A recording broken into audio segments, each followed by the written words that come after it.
Usually injection systemic মারমার পাওয়া যায়, ঠিক আছে? বুঝতে পেরেছিস?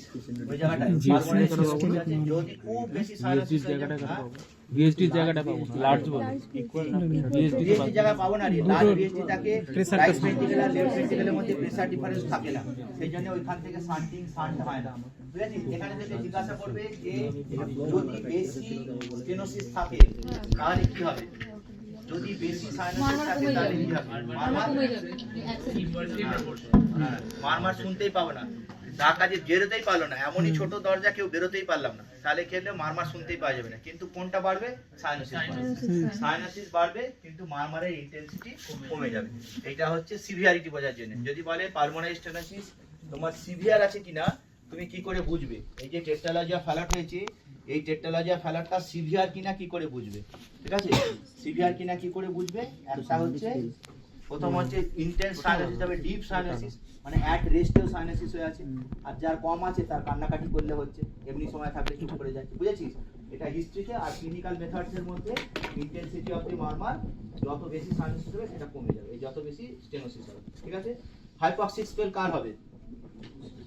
যত বেশি সাইনাস যত বেশি স্টেনোসিস হবে তার হাইপক্সিক স্পেল বেশি, তাহলে উত্তর কম হবে।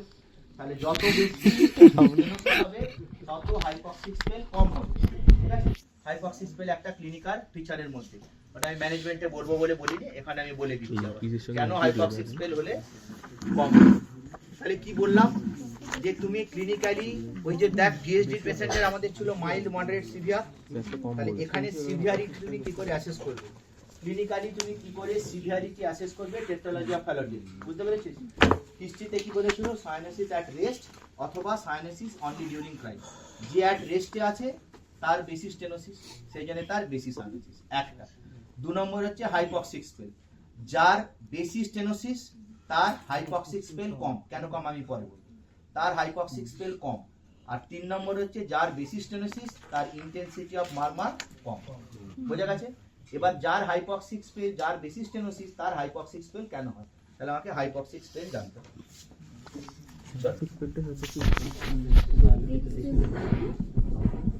ব্রেন কতক্ষণ নেয় বলে? 40 মিনিট। হ্যাঁ কি 40 মিনিট ব্রেন শুনতে পারে কি বলে? আস ওই পার্ট, আরে না না ওটা উল্টে এবার বুঝতে পেরেছি। এটাও একটা প্রেজেন্টেশন। এর মানে কি হয় আমি একটা সোজা করে বলে দিই। সোজা কথাটা হচ্ছে বাচ্চাটা হঠাৎ করে খুব খারাপ অবস্থায় আছে, খারাপ অবস্থায় চিৎকার করে কাঁদছে, ডিপ সাইনাসিস হয়ে আছে, রেসপিরেটরি ডিস্ট্রেস হচ্ছে, এরকম একটা অবস্থায় আছে। কি হয়? একটা সিভিয়ার হাইপক্সিয়া হয়। কিসের জন্য হয়? প্রথমে এই হাইপক্সিক স্পেলের জন্য দুটো থিওরি ছিল, একটা সেন্ট্রাল আর একটা পেরিফেরাল। এটা জেনে কি লাভ আছে আমি পরে বলবো। এটা যদি মনে রাখতে না পারিস না মনে রাখবি, কিন্তু এটা খুব মজা। হ্যাঁ, এটা খুব মজা। প্রথমে বলা হতো কি? প্রথমে বলা হতো যে এই আমার পালমোনারি ট্রাঙ্ক আছে, এইখানে প্রচুর বিটা 1 রিসেপ্টর আছে, প্রচুর বিটা 1 রিসেপ্টর আছে। তাহলে যদি কারো সিম্প্যাথেটিক ড্রাইভ হয়, যদি বিটা 1 রিসেপ্টর কাজ করে, এখানটা পুরো সিভিয়ার ইনফ্যান্টিবুলার স্প্যাজম হবে। তাহলে আমি যদি চিৎকার করে কাঁদি তাহলে আমার ওইখানটায় বেশি স্প্যাজম হবে। সে যদি আমি কান্নাকাটি করা মানে সিম্প্যাথেটিক ড্রাইভ হলো, তাহলে বিটা 1 যত ছোট হয়ে যাবে, এখানে যত ছোট হবে, যত জায়গাটা ছোট হবে তত পালমোনারি ট্রাঙ্ক দিয়ে ব্লাড কম যাবে। তাহলে এখানে যদি ব্লাড কম জায়গায় তাহলে লাংয়ে ব্লাড কম যাবে। এটা লাং আছে, অক্সিজেন নিয়ে বসে আছে, তাহলে এখানে ব্লাডটা কম আসবে। তাহলে এখানে যদি কম হয় তাহলে সিস্টেমিক সার্কুলেশনে অক্সিজেনেশন কম হবে। এই হচ্ছে মোদ্দা কথা ছিল। 5 মিনিট বিরতি নে মানে পড়াশোনার দিক থেকে এটা সরে যায়, এমনি মজার জন্য শেখ। এটা যদি এই রকম জিনিস হয় তাহলে একটা হাইপক্সিক স্পেলের সময় আমি মারমার পাবো কি পাবো না? ভেবে দেখ, পাবো না। আমি এটা তোকে জিজ্ঞেস করবে না পরীক্ষায়। আমাদের এই ধারণা ছিল যে হাইপক্সিক স্পেল মানে যখন আমার খুব সিম্প্যাথেটিক ড্রাইভ হবে, আমি যখন খুব কাঁদবো। বেসিক্যালি বাচ্চা কখন কাঁদে? সকালে ঘুম থেকে উঠে। কেন সকালে ঘুম থেকে উঠে? একে তো ঘুম থেকে তুলে দিয়েছে বলে কাঁদে, খিদে পেয়েছে বলে কাঁদে, কিছু করে কাঁদে। ঠিক আছে, তাহলে সকালে উঠে যখন ঘুম থেকে প্রচন্ড কাঁদে তখন ইউজুয়ালি এই জন্য সকালে ঘুম থেকে উঠে হাইপক্সিক স্পেল আসে। হাইপক্সিক স্পেলের পেশেন্টগুলো এই জন্য আসে, সত্যিকারেরই আসে, তার সিম্প্যাথেটিক ড্রাইভ হয়।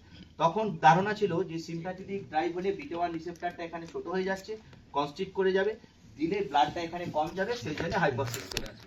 তারপরে কারো একজনের মনে হলো যে আচ্ছা ওই সময় তো তাহলে মারমারটা আমার পাওয়ার কথা না, তাহলে যদি আমি ওই সময় মারমার পাই, তার মানে there must be some different explanation, তাই না?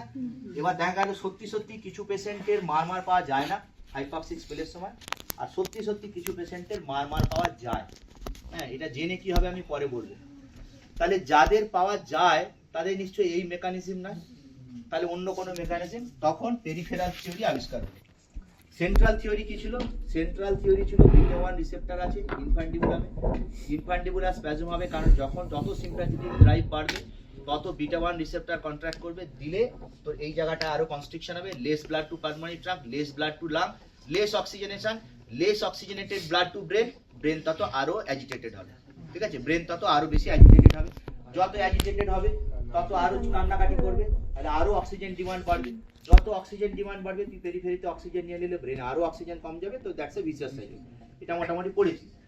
এবার যে এইটা হচ্ছে না, তাহলে এদের ক্ষেত্রে কি ছিল? মারমার পাওয়ার কথা ছিল না।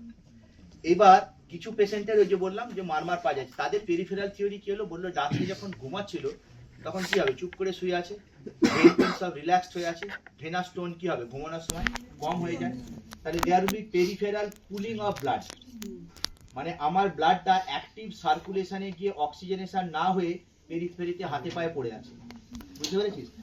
নর্মালি যতটা ব্লাড পেরিফেরিতে থাকার কথা, রাতে ঘুমাবার সময় পেরিফেরাল কুলিং অফ ব্লাড মোর, তাহলে less blood will be available for oxygenation.